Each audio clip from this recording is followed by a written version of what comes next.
My business is your business. It's all up in my lady business with me, Mary Nisi.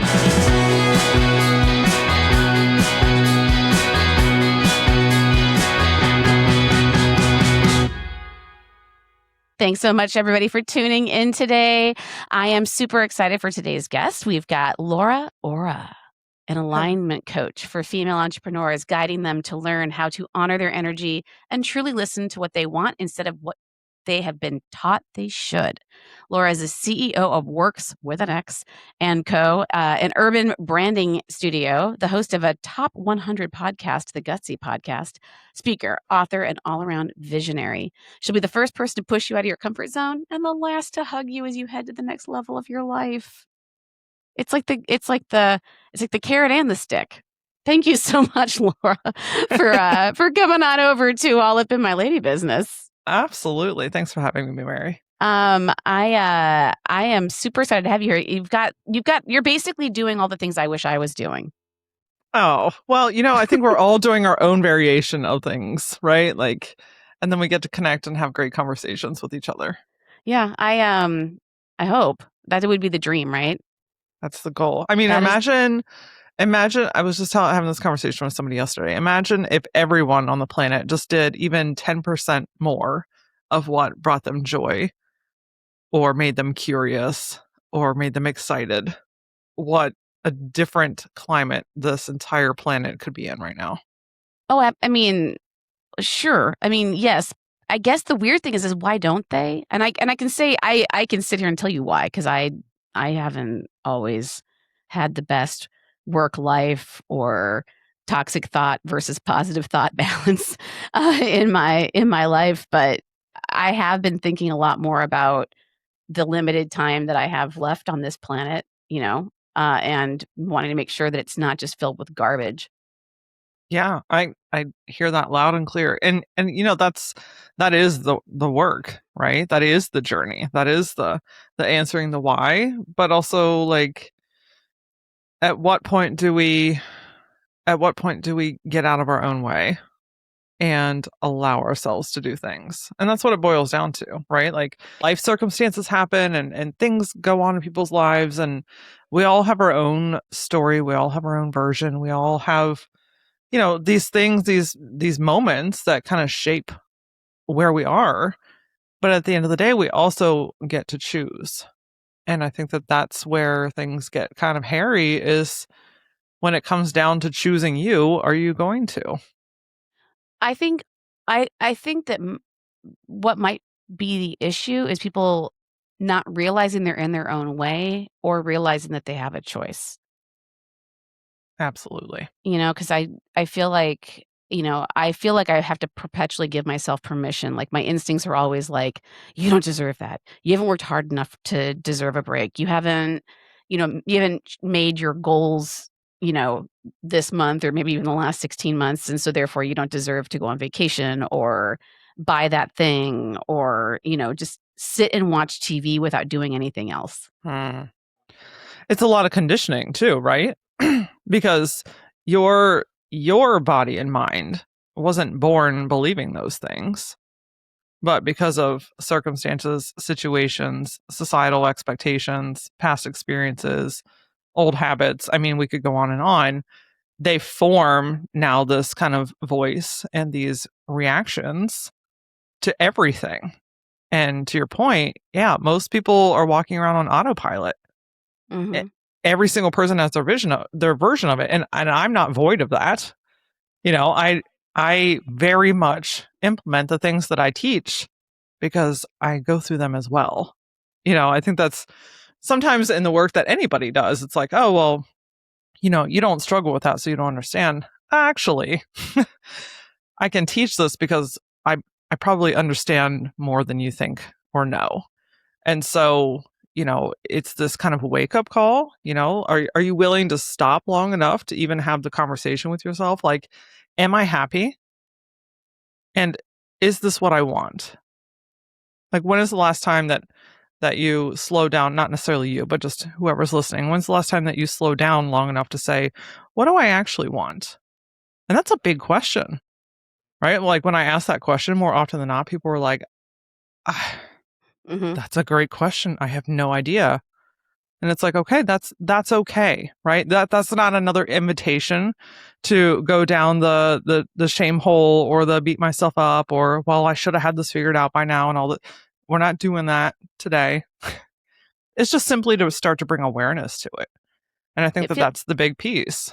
and it feels like it's gotten a lot more heavy or hard to consider what you want when the last, 3 years, we've all been kind of, there's this ricocheting of, it's just there's just trauma all over the place and, crazy news and people not behaving ethically and the center will not hold, and it's like, how I'm hearing in a lot of different places, people saying, "There's a reckoning going on. There's a big," people are becoming aware. There's a big awareness movement going on right now. And while I agree with that for me, is that really happening with everybody? Or is that just the people I'm surrounding myself with? Because it does feel like things are untenable and can't keep going on the way that they are. Yeah. I mean, we may be bouncing in the same circles because in my circles there is an awakening happening as well. I think that the shutdown forced people to face things that they didn't either have the time or the willingness to face, right? Mhm, And that's not counting um, some of the tragic things that happen. I'm not talking about that kind of stuff, mhm. right? I'm talking about just your everyday life things that's going on. And so again, it comes back to that word choice is, do you want to keep going on the way that you're going? Or are we waking up to the idea that things can be different and that we as people have a lot more power and a lot more influence than what we realize? And when used for good, good things can happen. So I think that what you're feeling is the same as what I'm feeling. I think that everyone's having their own version of it. And whether they're calling that an awakening or not, I think sometimes we get locked up in terms. Mhm. But I think that they're shifting and they're seeing that there is another way because we were forced into living another way. So, let's get back to who you are, because I feel like we need to kinda do a little bit of I feel we got, We'll real just deep, real fast. And, that's my jam. yeah, and I'm there with you. I just, wanna make sure that people understand, why you are so knowledgeable and learned and how you are qualified to tell people, you know, how to get that out of their own way. So, how did you become Laura Ora? Your branding, your visionariness, how does that all come to be? Yeah. So I'll give you the Cliff Notes version. So my branding agency is 16 years old. She's a She can drive. teenager. She She can can drive. drive. Yeah, she's official. Um, so I started my branding agency 16 years ago when I was 6.5 months pregnant with my son. I was working at the phone book designing ads for the phone book. So we Like can the go back telephone book? the telephone book. Yeah, we're back in prehistoric days here. Yeah, I And remember that 16 years ago. Yeah, the phone books were yeah, happening yeah, back then. they were they were a whole thing. Mhm, And I can remember, working there and meeting some really great people and making good connections, but I could feel the dread, right? I'm like, there is more to life than this. There's something bigger calling me. I've always just been really good about leaning into what is calling me or what I find interesting or curious.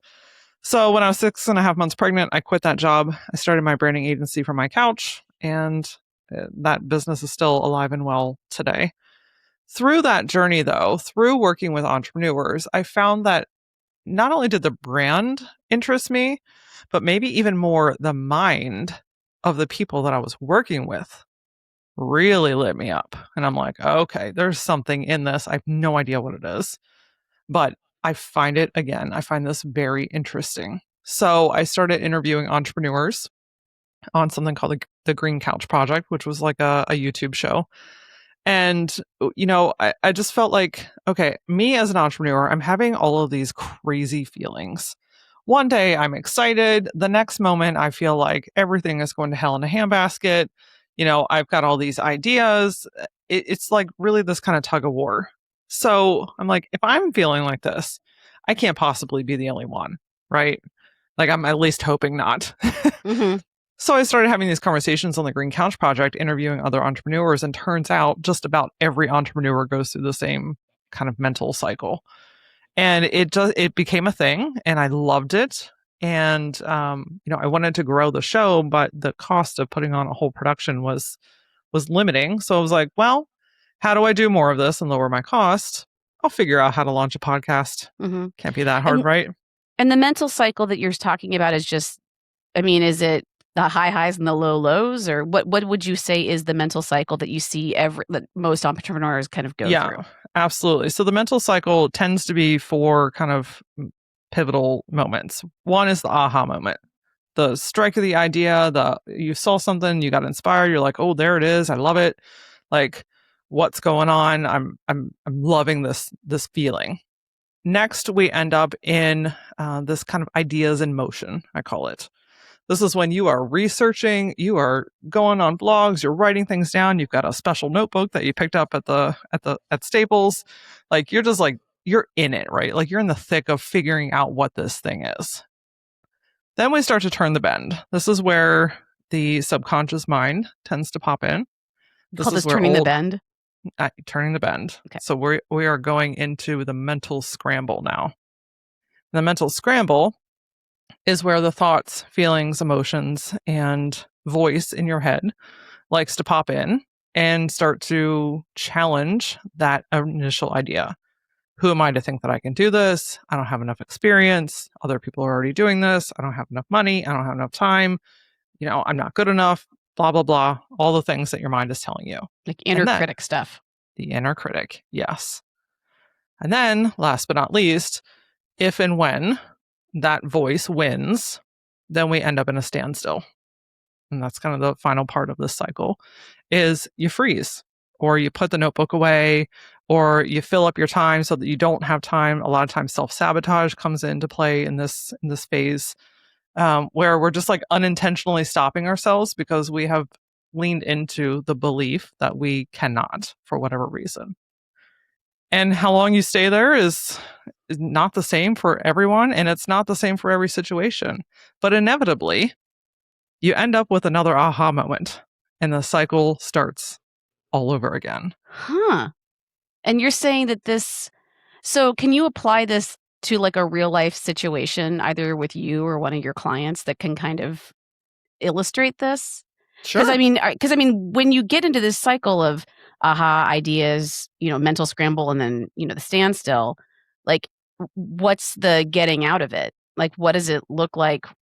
What's the fifth option when you're not in the cycle? Like, what breaks the cycle? Yeah, well, there's another cycle called the aligned cycle, which is where we've actually broken what we were doing and are in a new, healthier cycle. But to give you an example, we're on a podcast, so I'll just use that as an example. Lots of people are interested in launching podcasts right now, so could be relevant. But this can be applied to literally any situation. So I get the aha, okay, I think I want to start a podcast. I like talking to people. I like connecting with people around the country, maybe even around the world. The idea of meeting new people is really exciting. I'm wanting to strengthen my voice, and I have something to say. I want to inspire people. Shit, I'm going to launch a podcast. That's your aha moment, right? Mm-hmm. Then you go into the ideas in motion. How do I figure out how to launch a podcast? What equipment do I need? Is there somebody else that's podcasting that I can ask questions to? Who else is in the space that's doing what I might like to do, and what's working for them? And you're just doing all this research. You're figuring out the back end of launching a podcast. Then we round the bend, and the brain starts to take over. There's already hundreds of thousands of podcasts. What good do I have to offer into this? Why would my message be good enough? No one's probably going to listen to it anyway. It's probably too hard. I don't think I have enough time. No one's going to want to be on my show, and everything I have to say is shit. Right? I'm familiar with all those feelings. Yep. And then, if that takes over, now we have ended up in a situation where we're in the standstill. We're not looking up how to launch a podcast. We are not taking action moving forward. We haven't ordered the microphone. We're no longer, we let the trial subscription of GarageBand expire. or whatever Or it you is that buy the you're using. microphone and you just look at it in a box. You look at it every single day. And then you beat yourself up because, well, there it still sits and I'm not doing anything with it. Right? Like that's where we kind of end up if those thoughts take over. So it's crazy because it's so quick to happen. And like you mentioned earlier, it's the awareness piece, right? It's the how do I even recognize that I'm doing that when I just keep doing it, right? Like I'm in the hamster wheel of continuing in this cycle. And that's where the work that I typically do in. So, I started the podcast, which led me to coaching female entrepreneurs on how to get out of their own way so they can start doing the shit that they actually want to do in this world. And that's where the aligned cycle comes in? That's where the aligned cycle comes in. So happy to walk you through that real quick if you want. Yeah, I am very curious about it. Excellent. So we're basically the first two steps stay the same, right? We get the aha moment. We want to launch the podcast. We have the ideas in motion. That's where we're doing all the research. This is where the awareness piece pops in, right? Because I have a process that teaches you how to break this cycle, which is a different conversation that we can have in a minute if you'd like. Okay. But it's the awareness. And they coincide together here because the awareness piece this is where I pause. Okay, I'm doing all of this stuff. I'm researching. I've got the microphone sitting there. This is usually where my mind starts to take over. I'm starting to feel that tightness in my chest. I'm starting to hear that voice in my head. I can feel myself starting to kind of pull back and pull out of what I'm trying to do. Okay, I can see that. I can feel that. And so this power of the pause, this pause to check in with yourself. What am I saying to myself and how am I feeling? And if you can build awareness around those two things, then you can start to reclaim what's actually going on the inside. So instead like when of going you say like thinking to myself, I'm self-sabotaging. Is that like you have to kind of consciously say to yourself, like, yes, I and am say it out fucking this loud. up? Yeah. Well, it's here it is again, right? So in the example, okay, nobody wants to listen to me. There's too many podcasts, all this stuff. I'm feeling like anxious about it. Like, okay, let me pause. What's going on right now? There it is again. I really want to fucking do this podcast. I'm excited about this. Why am I saying all these shitty things to myself? Is any of this actually true? Like, what is going on? And where am I feeling this in my body? Because our mind and our body are directly connected, right? We're constantly like we can physically feel our thoughts, which is insane to me, but it's so fascinating.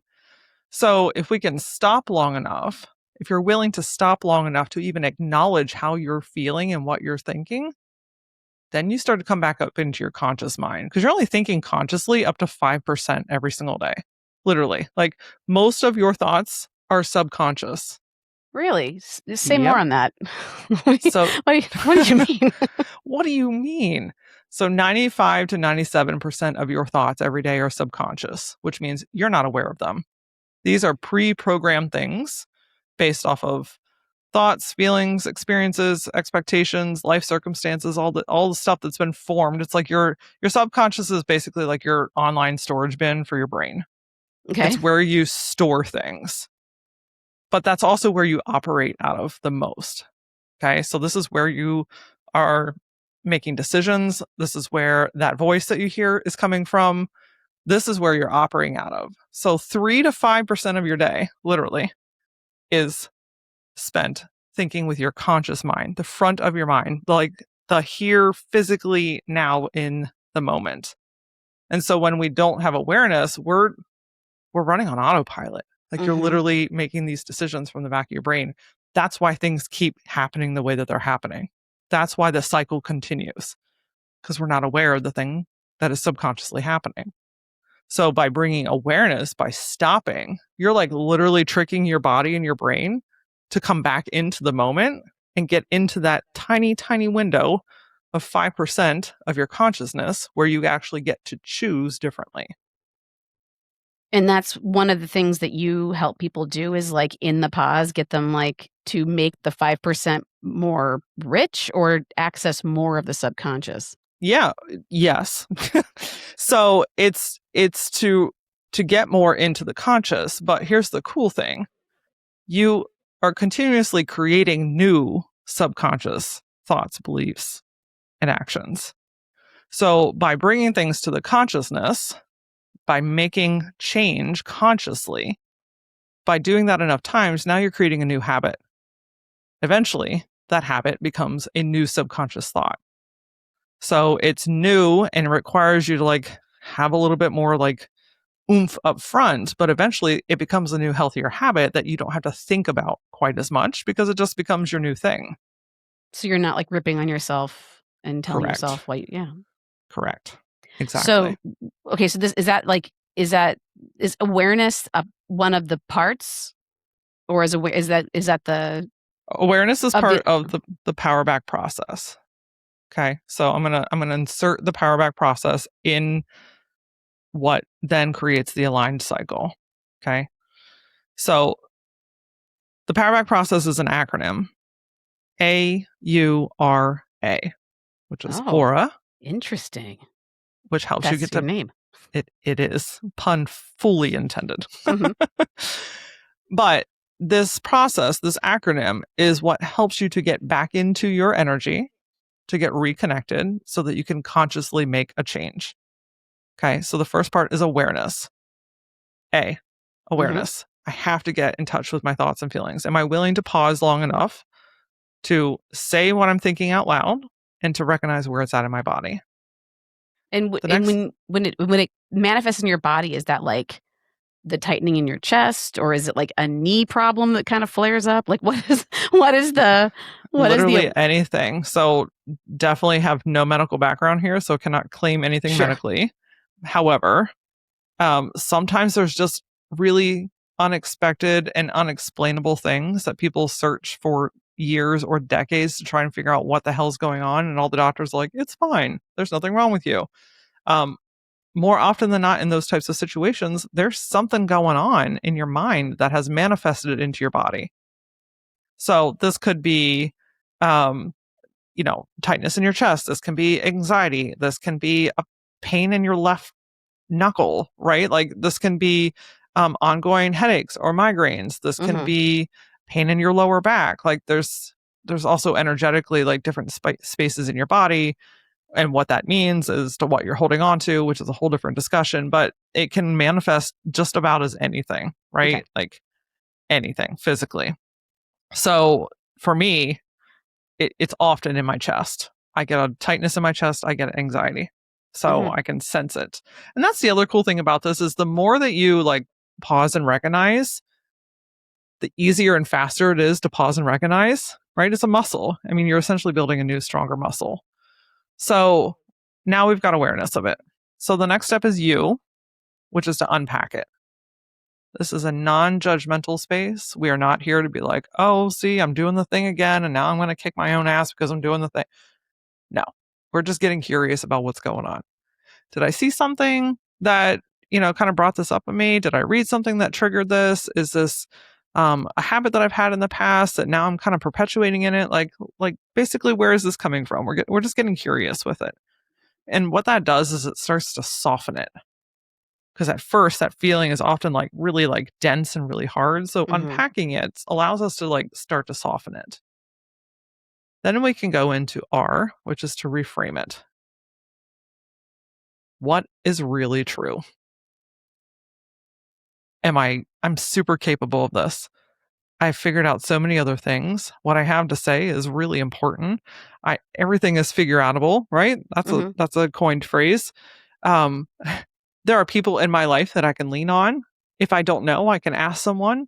The internet has a shit ton of information. I can figure this out, right? We're reframing it. We're starting to get back into our bodies. Now we're starting to get into our conscious mind. And now we can go into the last portion, which is A, to take aligned action. Now I can choose to respond and continue to move forward instead of going on that windy, turny, wacky Mhm. trail that I would typically go down. Now I've gotten back into my body. Now I'm consciously aware of what's going on, and now I can choose differently. And that, my friend, is where you make your fucking change. Ah, Ta-da! the change happens. And did you like figure this all out, like staring off into the abyss? Like, I mean, if you don't have medical training, like, I mean, this is all like, pretty psychological, I mean, there's, a bit of, cognitive behavioral therapies kind of in here as well. And I mean, where are you? This is a lot of very dense psychological stuff. It is. I'm a nerd for learning about people in the brain. So I'm currently in the process of getting certified in mind-body connection. So that's really fun. How do you get certified in mind-body connection? Nobody knows that, by the way. You're the first person outside of my house to know that. There's a program that I'm going through right now. It's a 6-month program that gets you certified. That I would be happy to share some information. It's but like who can certify you? The Mind Body Food Institute. They're based out of Australia, and the certification is accredited by like a bajillion different areas that says that it's real. I don't know I don't know the real terminology, right? Because you can like pop online and like, in a week get a certificate, and I'm not knocking that by any means, but like this is like board certified. I don't know who the board is. I don't know. It just tells me that it's super real. And is it following like the teachings of like Dr. John Sarno? Or like is that part of it, or is it like, I mean, I went through like a huge like personal physical pain. I had chronic pain for like almost a decade, and then I wound up healing it after I had 4 surgeons tell me I needed to fuse my spine with mind body work. That was like how I got. That's how I overcame it. And so I have a lot of experience and opinions and feelings about this. So I'm very interested in what you're doing, because I'm like, wait a minute, could I also get certified in that? What's the food part? Yeah, that I don't know. I'm not involved in that. They have a couple of different certifications and programs within this school. It's been a great experience. I'm happy to share the information with you. Put it in the show notes. There you go. Excellent. So you're getting certified in mind body food connection. Yes. Not the food. Not the food. I mean, that's an important part, but not my focus. But also honestly, just like my own journey, right? Like healing my own trauma and wounds, lots of personal therapy as well. I'm a huge advocate for supporting the mental health. And my intuition, I'm very intuitively inclined, and working with energy is something that I've always had an interest in. And it's all of that combined has formed and built and gelled over the years to lead me to where I am today. And the things that I teach are the things that essentially that I created with the support also of, grounded knowledge. But these are the things that I use to change my life, and I believe wholeheartedly that we are so much more capable. I mean, you just shared how you were able to heal something that was super chronic through your mind, and many other things, I'm sure. But we are so much more capable than we give ourselves permission. And the ones that are ready but also willing to show up and do what the world calls the work, we can do anything. Like it's liberating and terrifying all at the same time, and I recognize that, but you're worth it, right? Well, you're yeah, worth it. Especially if this is all you got. Like who knows if this is all we got, but you kind of have to operate from a place that like, this is all you've got. I mean, I know that some people like to think like, well, when I die, everything will get better. That seems like a terrible way to live. But when you only have this, it's like, what are you waiting for? Like, right. Like there's like, no one's going to come to you and hand you a better job. No one's going to come to you and hand you a better, plan to make your idea come to fruition. Right. And so this is what you've got. And so when you basically when you were doing the green couch project, that's consecutive with your branding company. Like the branding company is still going, and is that what you do still?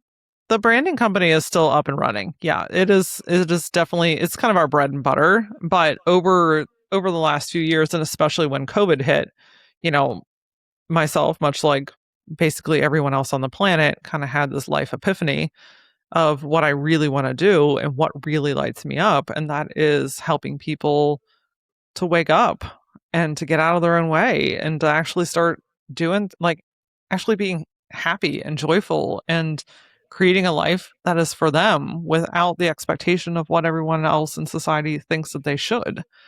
And so I started leaning more into the coaching aspect. This is when I unintentionally created the Power Back process.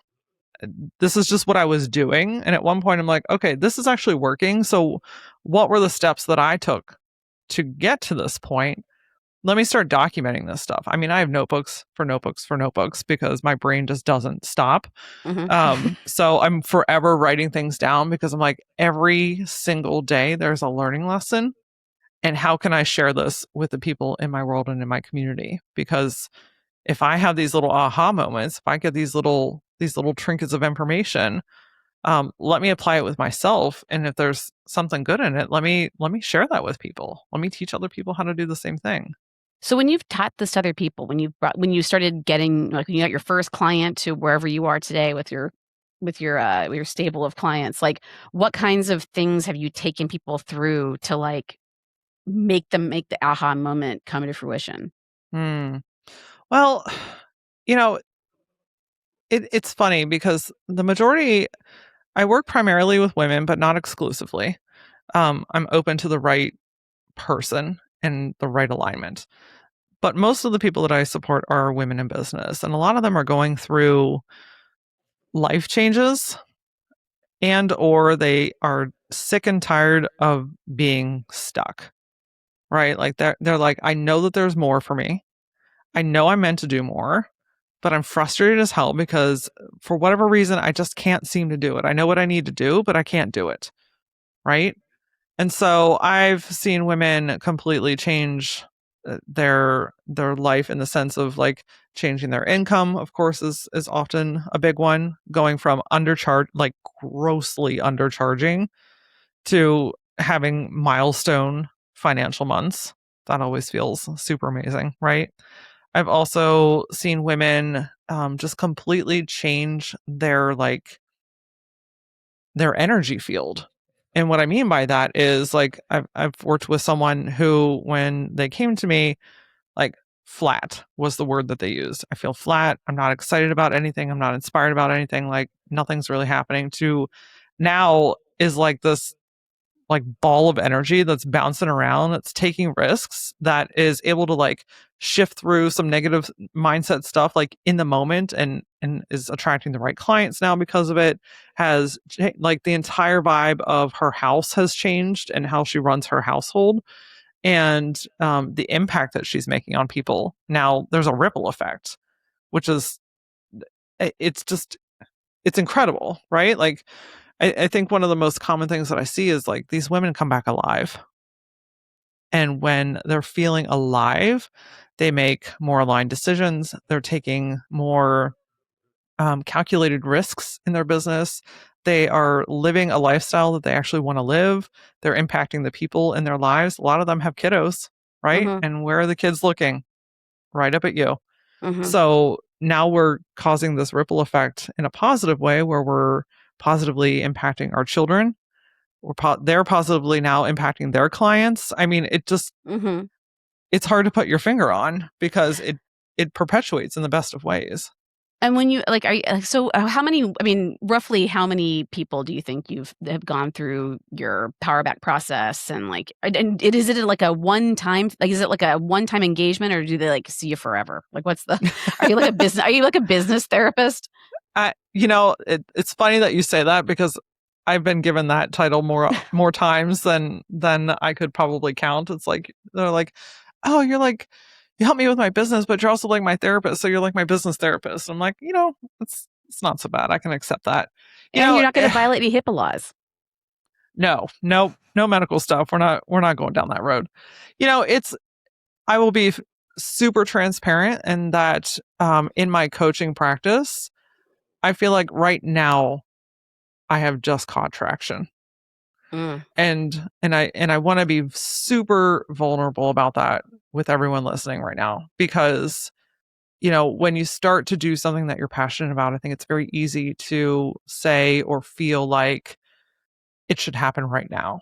Mm-hmm. Oh, I have a real hard time with that. I want it to like when I have an aha moment or when I like come up with an idea, I want today to be the day when it's actually working. I'm really bad at taking the steps to make things happen. And if it sounds like your brain works like mine in that by the time I've decided that I want it, I've already been thinking about it for probably weeks or months at a time. So to me, it's not a new thing.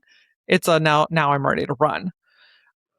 The challenge with that is we poke at the mental cycle when we do that, because now we're slipping back into the mental scramble and saying crap things to ourselves. And, oh, when it's not working, now here's proof of why I suck, right? Yes.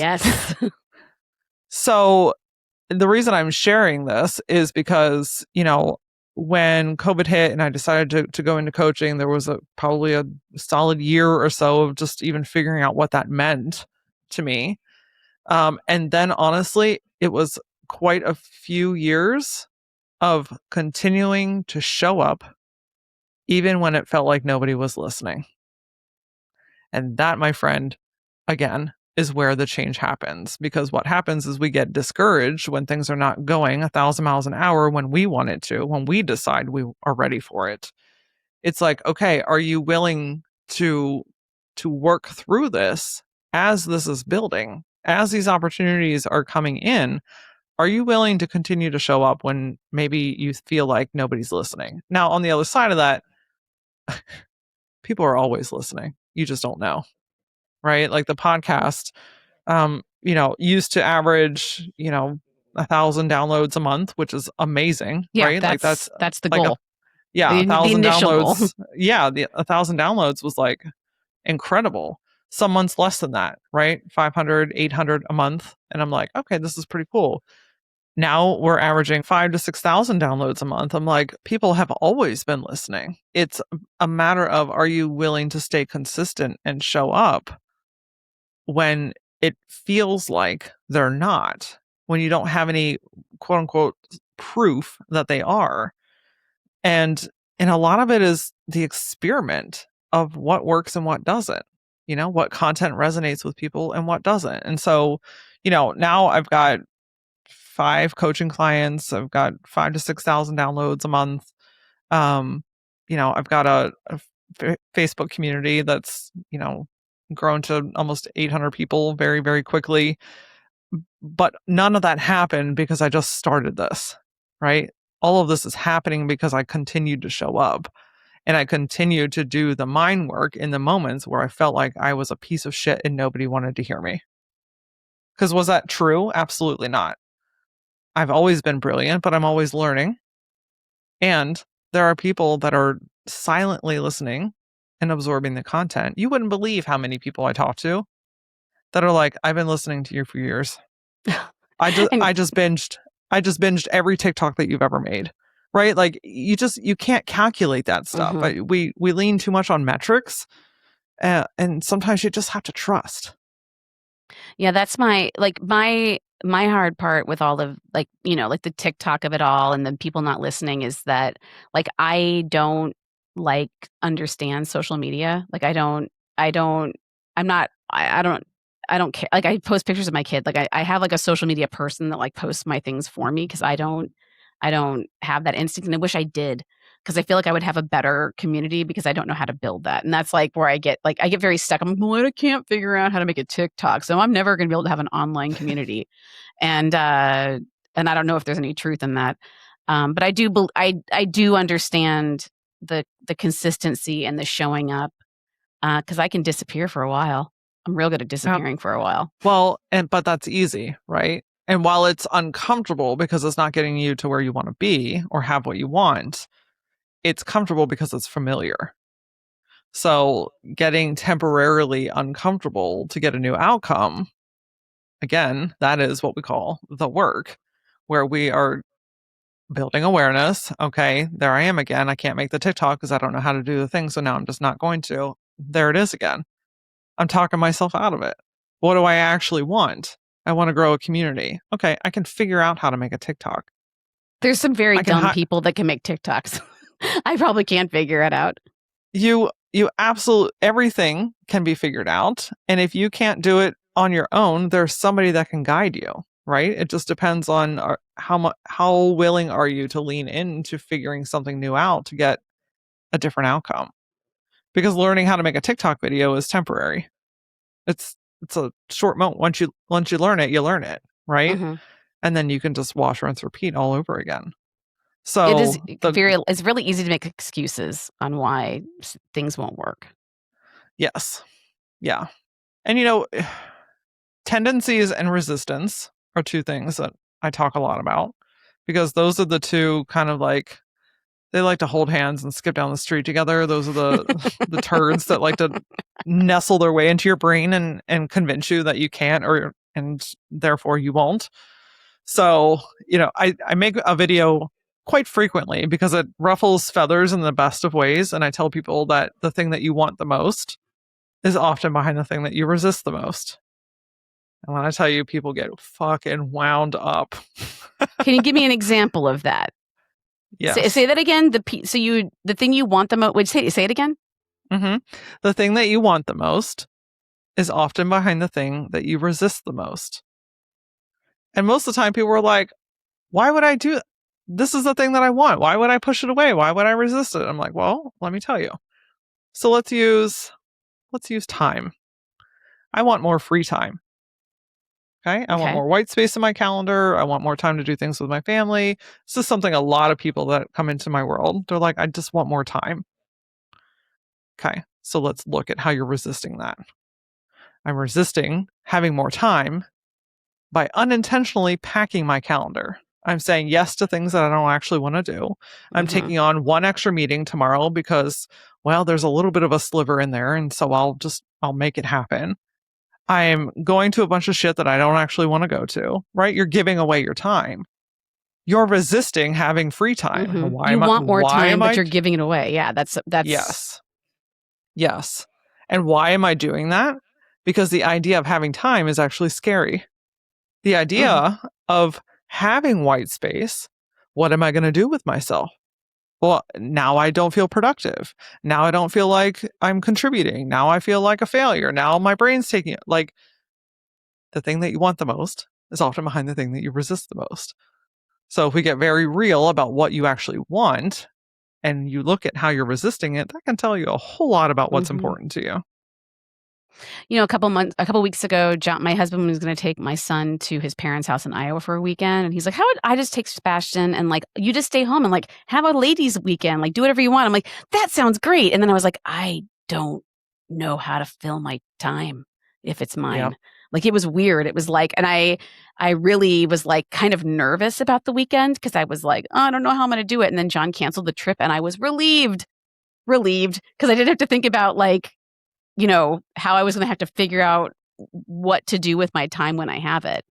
And I feel like that's the ultimate flex is like having time, right? Like it feels like whenever you ask anybody how they're doing, oh, I'm so busy. Couldn't be more busy. Oh my God. I'm doing 15 things in this moment. You just can't see them. And it's like, and as if it's a flex. And I've been as guilty of that as the next person. And like, really the real flex is like, I ain't got shit to do because I chose it. Not because I don't have, I don't have a client, not because I don't have like, it's because I made that hole in my life and I'm going to go stare off into the abyss. I'm going to like watch The Bear, which I'm so sick of people telling me to watch the fucking Bear. And I'm like, you'd love it. I'm like, I'm sure I love a lot of things. Who's got the time?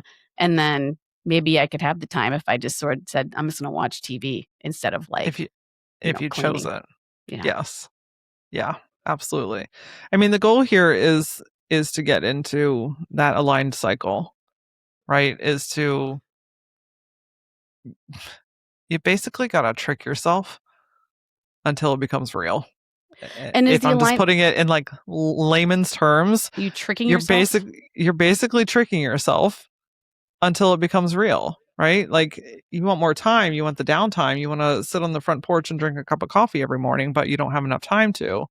Okay, is that really actually real? Is that very true? Or have we created a reality that makes that to be true? Do you remember a couple there was a woman who posted a thing on the internet that was like, it was like on Twitter, and she was like, my favorite thing in the world is, drinking a cup of coffee for 3 hours with my husband, and like, you know, like it was basically like, I get to sit in my garden. Do you remember this? Yes. And everybody was giving her so much shit, like, wouldn't we all like to sit in the garden for 3 hours with our husbands and drink coffee? And then she had to like go on and be like, wait a minute, I have a job that starts at 4 o'clock in the afternoon, and I work from 4 o'clock until 1 o'clock in the morning. So therefore, like, almost like apologizing for like, it was just like a wholesome, like, I like hanging out with and people were like, how can you like hanging out with your husband so much? Don't you hate him like I hate my husband? And it was like this. It was one of the most disgusting Ouroboroses that I've seen like play itself out on the internet. And is that sort of what we're talking about here? Yeah. I mean, think about like, that is like flashing lights on the parts of people's lives that they're just miserable in, right? Like, if you, all right, I'm going to go on a rant here for a second. Do it. I gotta shift my seat around. We cannot continue to bash people for having things that make them happy and also want those same things. For instance, if your goal is to be financially abundant, right? If you want to take the trips, you want tons of money in the bank, you want to be able to give back to things in your community, you're like, I want to be rich, I want to have a lot of money. But then you're opening up your phone and you see somebody on a vacation with their family or enjoying their life with their money, and your very first thought or instinct is to bash how fucking ridiculous their life is. There's a problem. What is that? Right? Like, what is that particular? Because I feel like I see that and feel that all the time. The bashing for people for things that they're bashing people for having the things they want. That's what this is. Yeah. Mm. Yeah. Yeah. I mean, I think that there's probably a lot to unpack in there, but if I had to throw out some guesses, a lot of it's projection, right? A lot of it is unhappiness coming to the surface as anger. And I think sometimes it's a mirror where you can see what's possible, but you know that you're not choosing to. And that disrupts people's souls. Again, often comes out as anger or judgment or stereotyping or whatever it is that you want to call it. It doesn't really matter. But if there's something in someone that's invoking you that you want, that's invoking a big emotion, take that as a sign that there's something in there for you to learn or to unpack or to heal. Because if you want to have a lot of money in life, and I'm just using that one as an example, or let's use the gal that was drinking coffee for 3 hours in the garden. If you want the time to be with people that you love and to not have to work at early in the morning, but you're pissed off because you're working early in the morning and you don't have time to do that, and now you're bashing on this gal, or maybe you're not outwardly, but inwardly, now you're like making it mean a whole thing. There's something in there to be healed. Are you willing to change careers? Are you willing to get a new job? Are you willing to adjust your schedule so that you can have that time? Are you willing to do the work with your spouse so that you have a healthy relationship? You know what I mean? Like, this is the work. Mm-hmm. So to have what you want, you must be willing to do the work to have it. Like, these things don't just fall out of the fucking sky and land in your lap. There's there's the, how long have you been married? 20 years. 20 years. I've been married almost 13 or 14, whatever. I don't know how. I've been over 10 years. And, it's like when you're married for over 10 years, that's all I'm at this point, not 20. But, you have moments where like things kind of suck and you're like, Jesus Christ, this isn't what I signed up for. And then you're like, oh, wait a minute. I actually did sign up for this. I actually did sign up for better or for worse. And I have to say, it's like when Michelle Obama she said something in her most recent book about how she hated Barack Obama for like 10 years, specifically the time when we all knew them very intimately.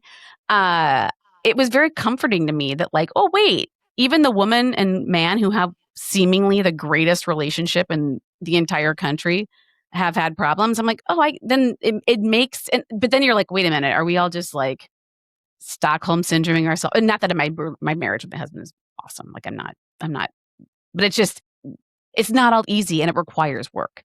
And Yes. and that's the thing. That's where I was going with this, was that like life is work. It doesn't have to suck though. Like, don't you go to work sometimes and love it? Like, I mean, I do, but I think you and I both do because we own our own companies. Right. You want to hope that if you're going to work and you made it happen, that you like it. But there are days that it fucking sucks. But it's like but the good days far outweigh the bad ones, and but you have to work to get there. And I don't think that's Absolutely. where the problem lies, is the having to actually do stuff to make things happen. Yeah. I mean, you, all of us can say all day long that we want something, but if we don't support that want with a decision and an action, then it stays in the space of being a want. And, resentment grows, and then comparison grows, and all this stuff grows. And it's like, are there extreme circumstances where, okay, maybe some of the people that you see were handed some of this stuff? Absolutely. There are situations for everything. But the majority of time, people get and have what they want, live the way that they want, run a business the way that they want, or going on the vacations that they want. It's because they chose something and then they worked for it to have it. And that is possible for people, but it's easier to stay stuck because that's familiar. It's easy to sit around and bitch about stuff. Mm-hmm. Right? I don't know about you, but I don't know if you've ever gotten caught in like one of those like conversation circles where it's like, whose life sucks the most right now? Yeah. It's I'm so busy, people. It's yes. And it's like, if that's what you choose, then so be it. But using that then as fuel to project onto other people, that's where it's not cool. Right. Whereas it's like, okay, maybe I'm having a sucky moment right now. Maybe business isn't going the way I want it to, or maybe my finances aren't the way I want it to be, or, my relationship's not the way I want it to, whatever your story is right now. If you recognize that and then actively choose to change it little by little, taking messy action, because that's the other thing. People get tripped up on needing to have all the details to move forward when really we just need to focus on what that next thing is. And we start to lean into the possibility instead of the thing that's draining us, then you can really start to make some change. And then you too could sit in the coffee. Don't sit in your coffee. That's gross. You too could. I'd like to drown in coffee sometimes. I mean, you can just suck that stuff right up in your butt. Yeah. A coffee enema. I mean, that's how I want to wake up in the morning. You're gonna be alive. That's all I can say. Yeah. But you could sit in the garden and have coffee if you wanted to. And if that's not your thing, what is your thing? What is the thing that's most important to you? What is the thing that would like drastically change the quality of your life right now? Okay, if you're willing to identify and voice that, even if it's just to yourself, what's one thing that you can do today to get you closer to that? And that's really all it boils down to. Mm-hmm. And the patience to see it through and realize that it's like, I mean, I find that very rarely is anything a straight line. Like we have this fallacy that other people are having things so much easier than us, or that they understand it better, or they were given the right book, or the right person was put in front of them. I mean, I'd even argue that people who bitch about, they were I found myself besmirching a lot of people that like where their parents gave them seed money to start their business, or paid for whatever. There's any number of legs up I can imagine that people are given. And it's like, even if you have certain things handed to you, that almost is like, it's a curse in its own. But at any rate, the power back cycle, is that the aura? Is it awareness, unpack, reframe, and alignment? Is that the power back cycle? That is the power back process. And is what helps you get into the aligned cycle. Oh, and then what's the line cycle? So that's where we've changed. Before we were in the mental cycle, right? The loop that keeps us stuck, right? When you implement the power back process, then you can get into the aligned cycle, which is where you make change. So, we had the aha moment. We had the ideas in motion where we were researching the shiznit out of launching this podcast. I'm gonna bring us back full circle here.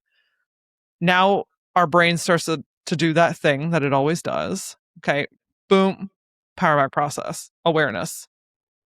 We're going through that process.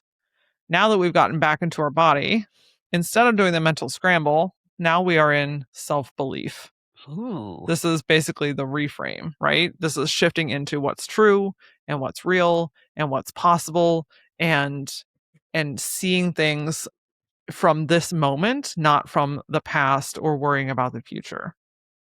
That allows us then to shift into the aligned action, which is where we are choosing to move forward from our conscious mind, from our embodiment of self and what's true. This is where we're taking the messy action. This is where we are sending the email. This is where we are buying the equipment. This is where we are taking the walk instead of cramming in one more thing. This is where we are sitting on the porch drinking a cup of coffee in the morning instead of taking on another meeting, right? Mm-hmm. And it's this process over and over and over again where we truly start to see the change. And sometimes it's in a short period of time because they're little changes, and sometimes they're bigger things that are ready to be shifted, and it takes a little bit more time. We have to release our need to control time, because I don't know if you've picked up on it, but that's not really up to us. So, it sounds simple and clear here in this conversation, but it's not always in the moment, right? It's when you're standing at this crossroads by yourself. Are you going to choose yourself this time, or are you going to keep going down the path that is draining you, that is pulling you away from your mission, that is stopping you from actually living the way that you want to? I think I want you to have like a call-in show, like a call-in radio show where people call in and like give you their business problems and you like business Delilah them. Oh my gosh, Delilah. I remember Delilah. I could get down with that. I feel like I just planted a new seed. Can you do call-in podcasts? Is that a thing? I mean, I feel like you could do call-in Zooms or something along those lines and record it and turn it into a podcast. Or maybe like a syndicated radio show. Mm-hmm. Like a business Delilah. Picks me up and we have a whole new business conversation. So we are almost at time. This like kind of flew by. I just looked at the clock and I'm like, how are we at 58 minutes? So how can people find you? What can they do? Like, what's your situation? For finding? Yes. So the hub is lauraaura.com. It's LAURA.com. That'll give you all the information that you need about ways that we can work together. I'd love to support people. It also has links to all of my social media, but I play the most on TikTok and now Facebook. Weirdly, that's a whole different conversation. Is it making a comeback? In my slice of the world, yes. On all the platforms, I'm at that Laura Aura. But again, all those links are on my website. Funny quick story. I was literally about to shut down my Facebook page because I'm like, there's nothing happening over there. There was very few, every picture or post would get 2 likes, which, I'm thankful for that. But there was no momentum right there. Mm-hmm. I was like, I'm getting ready to shut it down. And we decided to start to repurpose my TikTok videos as reels on Facebook. Okay. And this was 3 months ago. I have 18,000 followers and it is my most active platform to date. 18,000? Yeah, 18,000. Well, how many followers do you have on TikTok? 12,000. Okay. Wow, that's crazy. Yeah. So, again, sometimes you just gotta hold on and tinker around with things a little bit. You never truly know when that next breakthrough moment is about to happen. And they only happen when we are willing to continue to show up and try. Now, when you have a gut feeling when something's just done, honor that. But, sometimes it's just sticking things out a little bit longer when, again, you think that nobody's listening, then all of a sudden everyone is. That's beautiful. I think we're going to end there. That was gorgeous. That was gorgeous. Well, thank you so much, Laura, for taking time out of your business bonker mind stuff. That was very eloquent. I just business bonker mind stuff. That's the name of my next class. You just slap that on a bumper sticker and be that's the future. All right. Well, thank you so much. It's my absolute pleasure. Thank you. Thanks for listening to All Up in My Lady Business with me, Mary Nisi. We'd love for you to like, review, subscribe, follow us at All Up in My Lady Business on the gram. And if you're a female identifying person and you want to dance, you can follow. I mean, everybody can follow it, but if you want to be a part of the magic at Hot Flash Dance Party, sign up for the mailing list to find out where our next party is going to be. And if you are looking for a DJ in the Chicagoland area or anywhere else, money's the same color everywhere. Fly us out. ToastandJamDJs.com has the best. And listen to my radio show. I have a radio show on Chirp Radio at chirpradio.org. That's Mondays, every Monday from 12 until 3 p.m. CST. Today's episode is produced by Shiraz Dada. Theme song composed and performed by, you guessed it, Shiraz Dada. All right, guys. Peace out.